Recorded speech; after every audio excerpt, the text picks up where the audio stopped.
రావుపూడి ఆయన down to earth పిలవగానే అలాగే గురుగారు డెఫినెట్గా వస్తాను అని చెప్పి వచ్చారు. ఆ తర్వాత మనందరం తెలుసుకోవాల్సినటువంటి వ్యక్తి, మనకి ఆదర్శప్రాయమైనటువంటి మనిషి అని అనొచ్చు, అనటానికి పెద్ద ఏమీ ఇబ్బంది పడాల్సిన అవసరం లేదు. నాగ్ అశ్విన్ గారు, ఆయన కల్కి సినిమా డైరెక్టర్.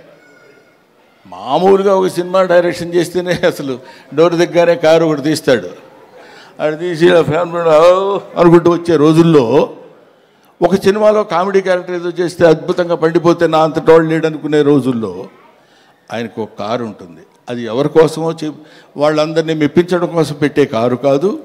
తన పద్ధతి, తన విధానం, తను very very very what is human being అనేది ఎలా ఉండాలో మనం నేర్చుకునేటువంటి అతి తక్కువ మంది ఈ రోజుల్లో భూమి మీద సంచరిస్తున్నటువంటి రోజుల్లో నాగ్ అశ్విన్ ఒకడు. I love him, I respect him, I admire him, everybody should admire him.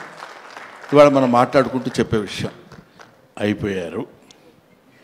Raghubabu అనుకుంటున్నాడు నా గురించి చెప్పడేంటి, వాడు మన సుధాకర్, కమెడియన్ సుధాకర్ కొడుకున్నాడు అక్కడ బెన్నేని. వీళ్ళందరూ కొంతమంది ఉన్నారు, ఆడపిల్లల విషయం కన్ఫ్యూజ్ అవుతాను పేర్లు. మీరు మాట్లాడితే తాత తాత అంటున్నారు. నాకు చాలా సంతోషంగా ఉందండి. ఎంత సంతోషంగా ఉంది తాత అంటే.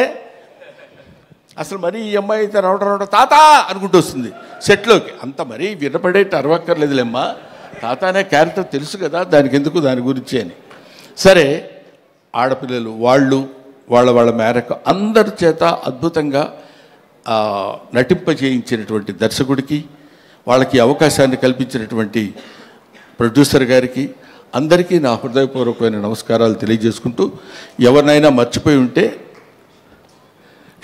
క్షమించండి, లేకపోతే లేదు.